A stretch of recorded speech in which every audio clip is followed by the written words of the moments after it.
Tera Disaputro dan Adi Larasasi masih bersama Anda di Kompas Siang. Saudara, sejumlah langkah telah diambil pemerintah untuk mencegah penyebaran virus corona. Ya, meski langkah antisipasi penyebaran virus corona telah dilakukan, namun masyarakat sebaiknya juga paham cara mencegah penyebaran virus ini secara mandiri. Seperti apa tips menghindari virus corona? Berikut laporan jurnalis Kompas TV Yasir Nene Ama dan juru kamera Denny Joshua.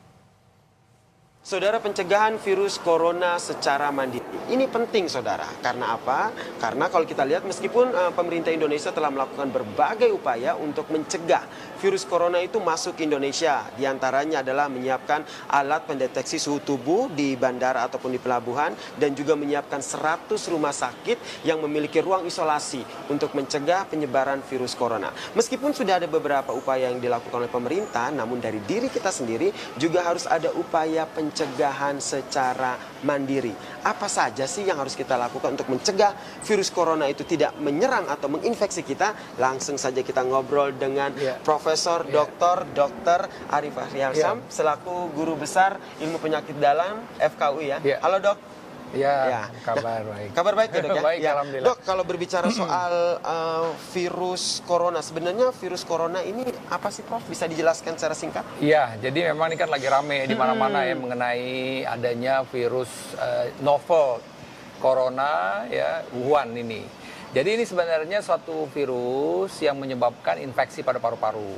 Ya, yang dulu tuh yang rame kan seperti SARS ya, kemudian MERS-CoV. Itu sama-sama grup coronavirus. Dia memang menyerang ke paru-paru yang kita bilang pneumonia pasien-pasiennya. Sampai saat ini memang belum ada vaksin untuk pengobatan virus corona itu ya. Disebutkan itu ya? bahwa vaksinnya belum ada karena memang kan baru penyakit ini baru ditemukan pada akhir Desember ini kan begitu. Kemudian obatnya juga belum ada. Karena jadi, obatnya tidak ada, betul. Vaksinnya tidak ada, sehingga pencegahan itu penting ya. Nah, tadi itu yang benar tadi. Intinya adalah daya tahan tubuh. Jadi daya tahan tubuh kita ya tadi gaya hidup yang sehat, mengkonsumsi makanan yang sehat, ya makan buah dan sayur-sayuran. Begitu ya. Gitu. Nah, berbicara soal makan buah dan sayur-sayuran nih, kalau kita lihat nih, pemirsa Kompas TV, saya menemukan ini nih waktu ngobrol sama Prof. Arif. Ini adalah salah satu contoh menjaga daya tahan tubuh ya. Nah, ini adalah bekal dari Prof. Ari yang selalu dibawa untuk menjaga daya tahan tubuh. Ya, jadi memang idealnya kita tuh 5 serving, jadi makan sayur dan buah. Oke lah, ini keep penyakitnya. Terus berbicara lagi. soal bersin, batuk. Sebenarnya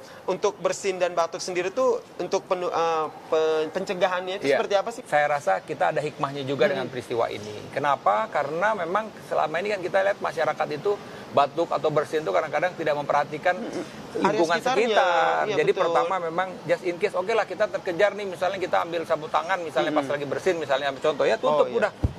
Jadi artinya jangan sampai si bersin kita ini. Nah, oke nih kita nggak terkejar lagi, bagaimana nih?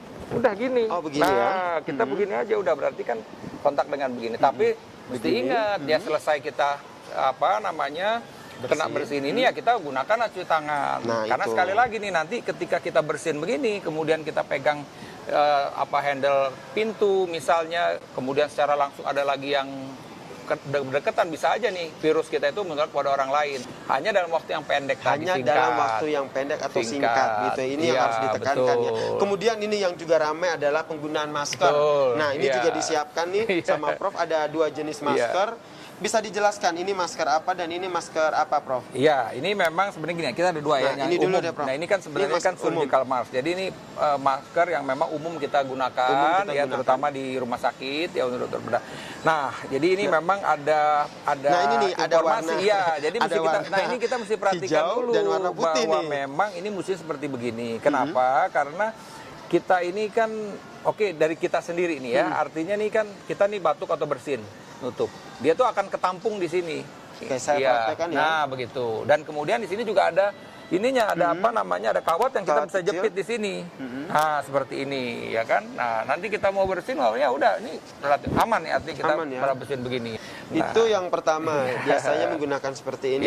Namun ada masker juga nih yang informasi emang ini masker ini lebih aman. Jadi sebenarnya begini ya, kalau memang benar-benar ini kita tahu bahwa ini memang benar-benar karena infeksi oleh virus, ini memang yang ideal, yaitu N95. Karena dia itu mempunyai artinya proses penyaringan virusnya itu akan lebih baik untuk mencaring virus. Karena di sini sifatnya untuk kita yang orang normal. Jadi artinya kita petugas kesehatan, ini saat ini ya di beberapa kita yang disediakan tuh ini. Hal-hal sederhana apa lagi yang perlu banget diperhatikan? Iya, yang saya bilang tadi kan kebiasaannya saya rasa sekali lagi bahwa peristiwa adanya wabah virus corona ini mestinya juga kita ambil hikmahnya. Tadi ini gaya hidup kita sehat, ya banyak mengkonsumsi buah dan sayur-sayuran. Kemudian gaya hidup sehat kita tadi bagaimana kita etika batuk, ya apalagi kita ada di sekitar kita. Ya kemudian juga yang terpenting adalah yang kadang-kadang kita lupa adalah bagaimana kita cuci tangan. Nah, cuci tangan nih, Itu saudara. dia yang penting. Kira-kira bisa diajarkan Boleh, tidak, saya Prof? tunjukkan. Bagaimana cara Ya. mencuci tangan yang Ya. baik? Di sini ada wastafel nih. Ya, betul. Sebenarnya kita cara mencuci tangan yang baik itu seperti apa nih? Ya, jadi memang mesti air mengalir.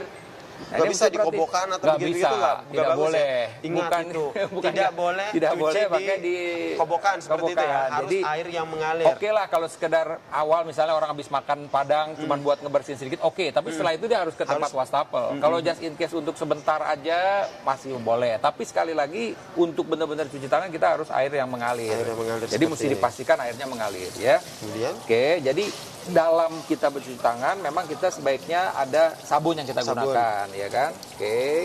Kemudian prinsipnya adalah bahwa di dalam kita melakukan cuci tangan ini seluruh dari bagian tangan kita ini mesti kena semua, ya. Jadi di dalam sendi-sendi ini ya. Ya, oke, seperti ini. Berarti ya, gerakannya seperti begini, ini, betul terus ya. begini. Oke, nah Ini ini harus diperhatikan ya, nih, seperti saudara. ini. Nah, ini Begini. ini ya, oke. Ambil tadi kita inikan lagi. Jadi sabun kita tadi ya. Nah, selesai. Terakhir nih Prof, Ya. kan banyak sekali nih masyarakat yang sekarang akhirnya khawatir Ya. dengan adanya virus Ya. corona ini. Kemudian mereka juga khawatir kalau Ya. virus corona ini bisa Ya. menginfeksi di Indonesia. Ya. Nah, pesan Prof untuk masyarakat Jadi Indonesia. pertama ya untuk masyarakat, terus terang memang kita tetap harus dalam keadaan tenang, tapi tetap kita waspada. Pertama kita memang mengetahui tadi bahwa masa inkubasi itu 2 minggu. Pemerintah telah berupaya untuk melakukan screening yang ketat ya di pintu-pintu masuk bandara. Tapi kita juga belum tahu kalau memang dia masih masa inkubasi begitu. Yang terpenting adalah tadi yang saya bilang tadi bahwa sebenarnya ketika kita tertular oleh infeksi apapun itu adalah daya tahan tubuh yang penting.